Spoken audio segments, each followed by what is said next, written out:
दोस्तों, शिक्षक समाज का वो आईना होता है जिनकी गोद में प्रलय और निर्माण दोनों ही पलते हैं। गुरु अगर चाणक्य की तरह हो तो वो अपने शिष्य को रंच से राजा बना सकता है।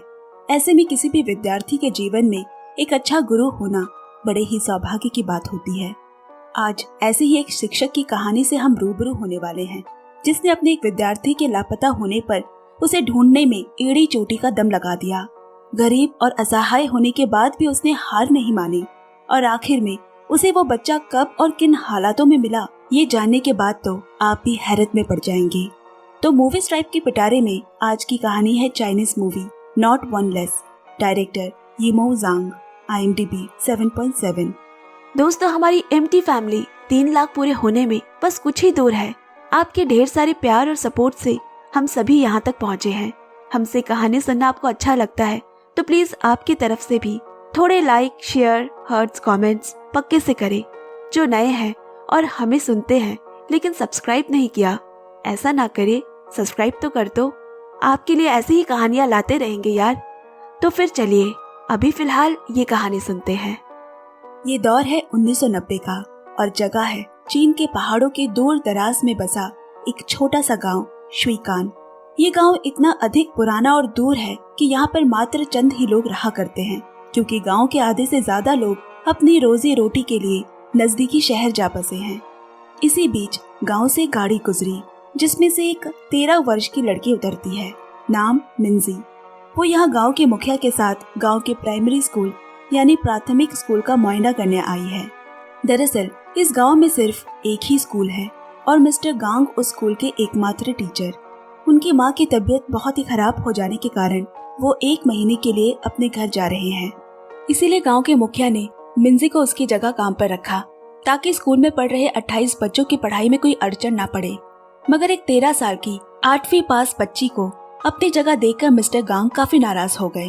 वो सोच में पड़ गए कि जो लड़की खुद भी इतनी ज्यादा पढ़ी लिखी नहीं है, वो आखिर इन बच्चों को कैसे पढ़ाएगी।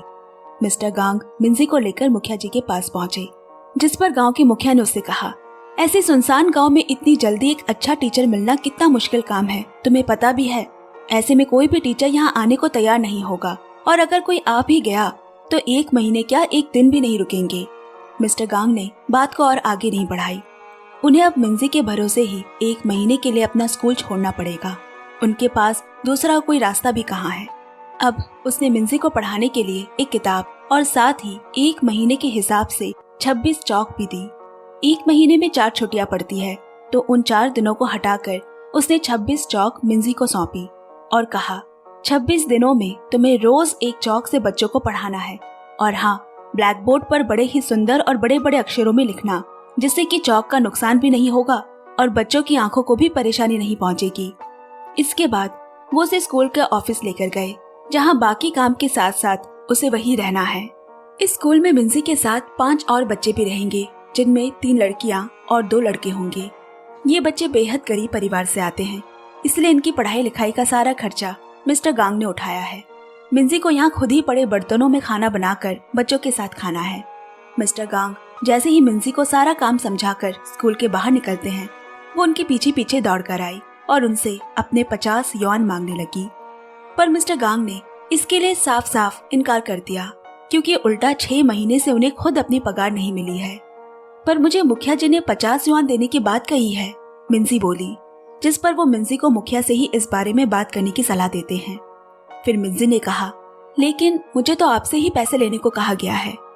बेचारी मिंजी, ये सिर्फ अकेले उसकी हालत नहीं है, बल्कि दुनिया भर के हर उस कोने में मौजूद सरकारी स्कूलों का हाल है, जहाँ बच्चों के साथ साथ उनको पढ़ा रहे शिक्षकों का भी भविष्य अंधेरे में है। अगली सुबह मुखिया जी मिस्टर गांग को उनके घर लेने पहुंचे। दोनों निकल ही रहे थे कि तभी मिंजी गाड़ी की आवाज सुनकर उनके पीछे पीछे भागने लगी। उसे तो बस अपने 50 युआन से मतलब है। उसने गांव के मुखिया से दोबारा अपने पैसों की बात की, जिस पर गांव के मुखिया ने उसे ठीक से काम करने की नसीहत देते हुए कहा, तुम बस बच्चों का ख्याल रखो, बाकी पैसों की फिक्र वो तो बिल्कुल मत करो। इसके बाद मिस्टर गांग ने भी मिंजी के पास आकर कहा, बेटा, अगर तुमने पूरे 28 बच्चों का अच्छे से ख्याल रखा और उनमें से एक भी स्कूल छोड़कर नहीं गया, नॉट वन लेस, तो मैं तुम्हें 50 युआन के साथ साथ 10 युआन और ज्यादा दूंगा। मूवी का नाम नॉट वन लेस क्यों है, अब तक तो आपने भी समझ लिया होगा दोस्तों। अब दोनों के जाने के बाद मिंजी ने पढ़ाना शुरू किया। किताब का पाठ ब्लैक बोर्ड में लिखकर बच्चों को उसे कॉपी में लिखने को कहा, मगर मिंजी को ये जितना आसान लग रहा था उतना है नहीं। कोई उसकी बातों पे ध्यान ही नहीं दे रहा है। वो बच्चे तो बस अपने ही शैतानियों में लगे हैं। इससे हमें भी अपना बचपन याद आ जाता है। जब भी कोई नया टीचर आता था तो हम भी ऐसी ही बदमाशियां करते थे। बस कुछ ऐसा ही बर्ताव बच्चे मिंजी के साथ भी कर रहे हैं। अब मिंजी शांति से बाहर जाकर बैठ गई। उसे क्लास में ना पाकर तो बच्चे और हल्ला गुल्ला शोर शराबा करने लगे, जिससे बेंच पे रखी वो सभी के सभी 26 चौक नीचे गिर जाती है। मिंजी जब दोबारा क्लास में गई तो बच्चे कहने लगे, मैडम ये काम हुईके ने किया है, ये क्लास का सबसे शैतान बच्चा है। और सही में मिंजी के जोर जबरदस्ती करने पर हुईके अपनी गलती मानने की बजाय उल्टा जमीन पर पड़ी सभी चौक को अपने पैरों से रगड़कर खराब कर देता है, जिससे कि वो अब किसी भी काम की नहीं रही। रात हो गई। आज का पहला दिन तो बड़ा ही उथल पुथल वाला रहा, लेकिन उसी क्लास की एक बच्ची मिंगशियान अपने डायरी में कुछ लिख रही होती है। वो क्लास की सबसे होशियार बच्ची है, जो अपने हर दिन की बातें डायरी में रोजाना लिखती है। अब अगले दिन जब बच्चे क्लास में पढ़ रहे होते हैं, तभी वहाँ गांव के मुखिया के साथ 2 अनजान लोग आए। ये दोनों पास ही के शहर काउंटी में कोच है, जो कि गांव में एक अच्छे धावक की तलाश में है। वो बच्चे जो सबसे तेज भाग सके। उन्होंने शिंग होंग को चुना। आखिर उसे चुनते भी क्यों ना, वो रोजाना रात को दौड़ जो लगाती है, वाकई उसकी रफ्तार काफी तेज है। अब शिंग होंग को उन दोनों के साथ आगे की पढ़ाई के लिए काउंटी जाना होगा, मगर मिंजी इसके बिल्कुल खिलाफ है। उसने मुखिया से कहा, ये बच्चे तब तक कहीं नहीं जाएगी जब तक मिस्टर गांग वापस नहीं आ जाते। पर मुखिया ने उसकी बात को अनसुना कर शिंग होंग को सुबह तैयार होने का कहकर उसके परिवार से बात करने के लिए निकल पड़ा। दूसरे दिन गांव का मुखिया जब शिंग होंग को लेने आया तो वहाँ वो मौजूद ही नहीं होती। मुखिया ने पूरा स्कूल का कोना कोना खंगाल डाला, पर वो उसे कहीं भी नहीं मिली। लेकिन मुखिया जानता है कि उसे मिंजी ने ही कहीं छुपा कर रखा है। 100 बार पूछे जाने पर भी मिंजी उसके बारे में कुछ नहीं बता रही। तो अब मुखिया ने दूसरा रास्ता अपनाया। उसने हुईके को 50 सेंट की रिश्वत का लालच देकर शिंग होंग का पता पूछा और उसने मुखिया को बता दिया। आखिरकार मुखिया को शिंग होंग मिल गई और वो उसे लेकर शहर की तरफ निकल गया। मिंजी चाह कर भी कुछ नहीं कर पाती। वो काफी परेशान है कि क्लास में एक और बच्चा कम हो चुका है। तभी स्कूल में लड़ाई शुरू हो गई और ये लड़ाई मिंगशियान की उसी डायरी के पीछे हो रही है, जिसे वो रोज लिखती है। हुईके को लगा कि उसने डायरी में मिंजी के बारे में उल्टा सीधा लिखा होगा। वो पूरे क्लास के सामने उसे पढ़कर सुनाने लगा। लेकिन गजब बात हो गई कि डायरी में कहीं भी मिंजी का जिक्र ही नहीं है, बल्कि उसमें तो हुईके की शैतानियों के बारे में लिखा है। हाल फिलहाल की चौक वाली घटना से लेकर मिंगशियान ने कई ऐसी बातें भी लिखी है जिसे समझना किसी समझदार के ही बस की बात है। डायरी में ये भी लिखा हुआ है कि मिस्टर गांग जैसे शिक्षक का मिलना उनके लिए सौभाग्य की बात है, कि वो इस उम्र में भी उन सब के भविष्य को लेकर चिंतित रहते हैं। इस तरह मिंगशियान की व्यक्तिगत सोच, उसकी बातें पूरे क्लास के सामने ऐसे उजागर होने पे वो रोने लगी। वो नहीं चाहती थी कि जो बातें उसने डायरी में लिखी है वो किसी को पता चले। वो तो बस इसीलिए लिखा करती क्योंकि वो क्लास की मॉनिटर है और चाहती थी कि जब मिस्टर गांग वापस आए तो वो उन्हें सारी बातें बताए जो उनकी गैर मौजूदगी में क्लास में घटी। अब सभी बच्चे सो रहे हैं।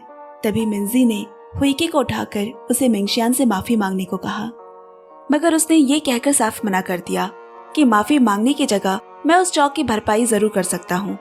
और शिंग होंग का पता बताने पर मुखिया द्वारा दिए गए वो 50 सेंट उसने मिंगशियान को दे दिए और वहाँ से चला गया। बहरहाल इन पैसों से पूरा चौक का डिब्बा तो नहीं, लेकिन हाँ 20 चौक आ सकती है। अगली सुबह हाजिरी के दौरान पाया गया कि हुईके क्लास में नहीं है। इतने सालों में ऐसा पहली बार हुआ है, जिसे लेकर मिंजी काफी परेशान हो गई, क्योंकि अब वो एक और बच्चा नहीं खो सकती। मिंजी हुईके के पता लगाने के लिए उसके घर गई। वहाँ उसे मालूम पड़ा कि उसके पिता का बहुत साल पहले स्वर्गवास हो चुका है और उनके ऊपर हजारों रुपए का कर्ज है। उसकी माँ हमेशा बीमार रहती है, इसीलिए अपने पिता का कर्ज चुकाने के लिए उन्होंने उसे शहर भेज दिया। अब मिंजी ने उसकी माँ से उस शहर का पता लिया जहाँ पर वो काम की तलाश में गया हुआ है। इसके बाद उस पते को लेकर वो गांव के मुखिया के पास गई उनसे मदद मांगने। मुखिया उसे समझाते हैं ये गांव के बच्चों के लिए रोजाना की बात है। यहाँ पर गरीबी की ऐसी मार है कि उन्हें कभी न कभी पैसों के लिए गांव से बाहर निकलना पड़ता है। होइके भी उन्हीं बच्चों में से एक है। तुम उसके बारे में भूलकर बाकी बच्चों पर ध्यान दो। अगर तुम उसे ढूंढ भी लोगी तो भी वो वापस नहीं आएगा। लेकिन मिंजी के लिए ये बड़ी बात है। स्कूल के एक और बच्चे को खोकर मैं मिस्टर गांग को क्या जवाब दूंगी भला। उसे मिस्टर गांग की नॉट वन लेस, एक भी कम नहीं वाली बात याद आई। वो क्लास के सभी बच्चों से पूछने लगी कि शहर जाने में कितने युआन का खर्च आता है। तभी एक बच्ची बोल पड़ी, 3 युआन आने के और 3 युआन जाने के, साथ ही हुईके के आने के 3 युआन अलग से, तो कुल मिलाकर 9 युआन की जरूरत है। उसके बाद मिंजी ने सभी बच्चों से योगदान देने को कहा, लेकिन भला उन गरीब बच्चों के पास कहाँ से पैसे होंगे। ऐसे में एक बच्चे ने मिंजी से कहा, क्यों ना हम लोग नजदीकी बने ईंट के भट्टे में जाकर काम कर ले। वहाँ 1000 ईंटों को एक जगह से दूसरी जगह पर रखने का 15 युआन मिलता है। मिंजी को ये सुझाव सही लगा और वो सभी बच्चों को लेकर ईंट की भट्टी के पास चली गई। फिर बिना किसी से पूछे उन कच्चे ईंटों को उठाकर बच्चों की मदद से फैक्ट्री के भीतर रखने लगी। जब फैक्ट्री का मालिक वहाँ पहुंचा और ये देखा तो उन पर काफी गुस्सा हो गया, क्योंकि उन लोगों ने बिना पूछे ईंटों को एक जगह से दूसरी जगह रख तो दी, लेकिन काफी सारे ईंट तोड़ भी दिए, जिससे उसका काफी नुकसान हो गया। उसने उन्हें 15 युआन देने से साफ इनकार कर दिया। लेकिन जब मालिक को पता चला कि ये सभी बच्चे पास के स्कूल से आए हैं और मिस्टर गांग के छात्र हैं, तो उसने उन्हें 15 युआन दे दिए, क्योंकि वो मिस्टर गांग की काफी इज्जत करता है। अब हाथों में 15 युआन लेकर सभी बच्चे काफी खुश हो गए और सबसे पहले नजदीकी दुकान में जाकर उन्होंने कोल्ड ड्रिंक पिया। अभी तक अपने जीवन में उन बच्चों ने कभी कोल्ड ड्रिंक नहीं पी थी। 6 युआन की कोल्ड ड्रिंक लेकर एक एक घूंट पीते हुए वो सभी बस स्टॉप आ गए। अब यहाँ मिंजी को मालूम पड़ा कि बस के टिकट की कीमत 3 युआन नहीं बल्कि 20 युआन है। अब क्या करे। बिना टिकट के सवारी करने के अलावा और कोई दूसरा चारा नहीं बचा, क्योंकि उसके पास ना तो ज्यादा पैसे थे और ना ही कोई काम। वो किसी तरह बिना टिकट के बस में बैठ तो गई, मगर उसे बीच रास्ते में उतार दिया गया और फिर उसने शहर पैदल ही चलने का तय किया। कुछ घंटों के पैदल सफर के बाद कहीं जाकर वो आखिर में शहर पहुंची। वाकई दोस्तों, जहां आजकल के बच्चे अपने टीचर का मजाक उड़ाते हैं, वो इज्जत नहीं दे पाते, वहीं एक बच्चे को मजदूरी की दुनिया से निकालने की मिंजी की ये कोशिश वाकई काबिले तारीफ है। अब मिंजी के शहर पहुंचने के बाद भी हुईके का कोई अता पता नहीं मिलता। वहीं एक शिमई नाम की लड़की ने उसे बताया कि हुईके तो यहाँ पर आया ही नहीं, वो तो स्टेशन पर ही कहीं खो गया है। ये सुनकर मिंजी को काफी गुस्सा आया। उसने शिमई को उसके साथ हुईके को ढूंढने को कहा, पर उसने इसके लिए मना कर दिया, क्योंकि अगर वो काम पर नहीं गई तो भूखी मारी जाएगी।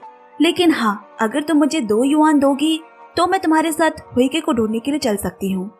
मिंजी उसकी ये शर्त मान लेती है और फिर दोनों स्टेशन की तरफ निकल पड़े। कई घंटों के तलाश के बाद भी मिंजी को हुईके कहीं नहीं मिला।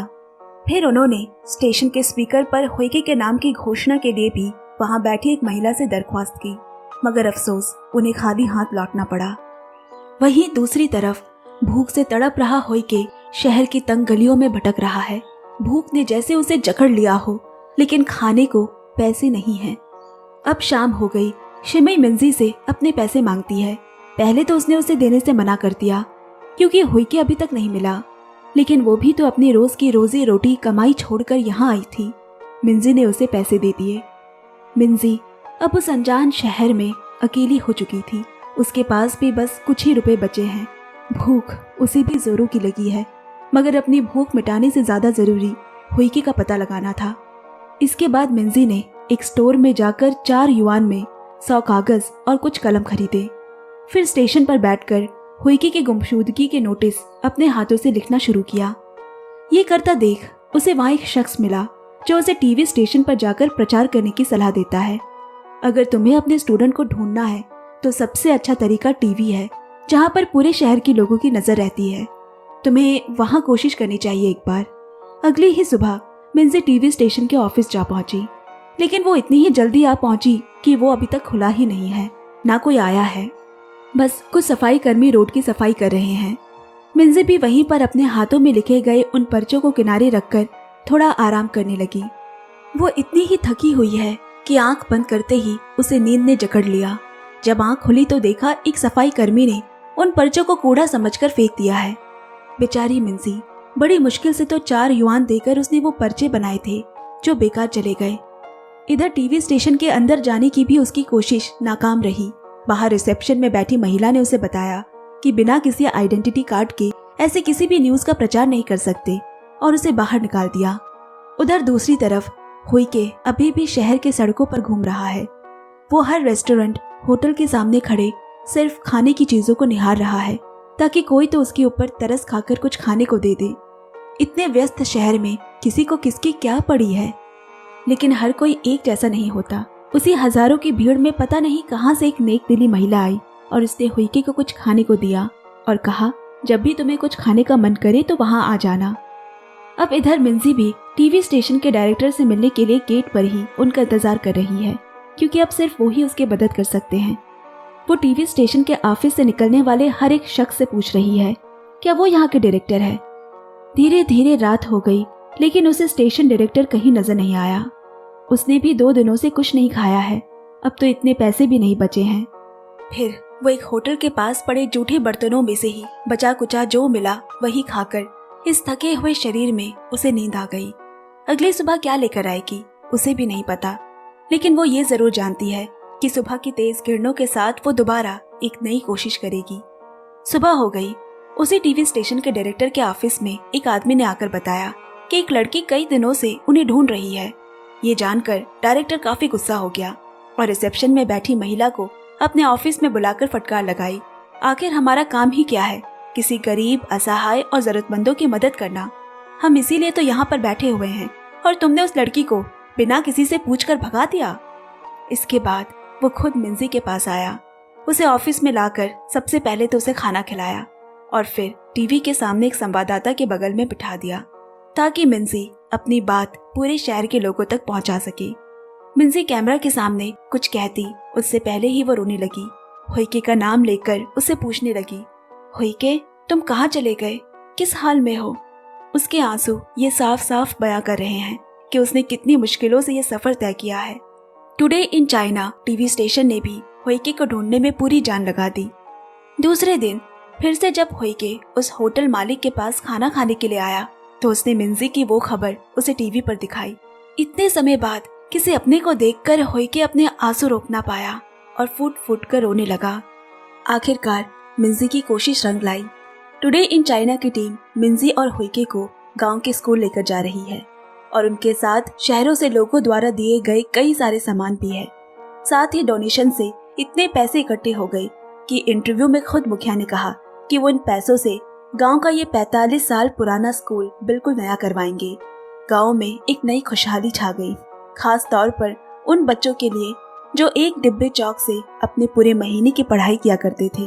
भरी बरसात में टपकती हुई छत के नीचे भीग कर अपने भविष्य को संवारते थे। ये वाकई गांव के बच्चों के लिए दिवाली से कम नहीं था। अब सभी बच्चे नई और रंग बिरंगी चौक से ब्लैक बोर्ड में कुछ न कुछ लिख रहे हैं। जब हुईके की बारी आई तो उसने अपनी टीचर मिस मिंजी का नाम लिखा। ये कहानी तो यही समाप्त हो गई, लेकिन दोस्तों जाते जाते मेरा मानना है कि ये हमें केवल चीन की ही नहीं बल्कि पूरे दुनिया के उन गरीब तबके और गांव के कोने कोने की कहानियां बयां करती है, जहां मिंजी जैसे कई टीचर हालातों से लड़कर अपना पेट काटकर देश के भविष्य को संवार रहे हैं। दूर दराज ग्रामीण इलाकों में शिक्षा को लेकर आज भी वहां के बच्चे एसी के कमरे, कंप्यूटर, लैपटॉप तो छोड़िए एक ढंग की किताब के लिए भी तरस रहे हैं।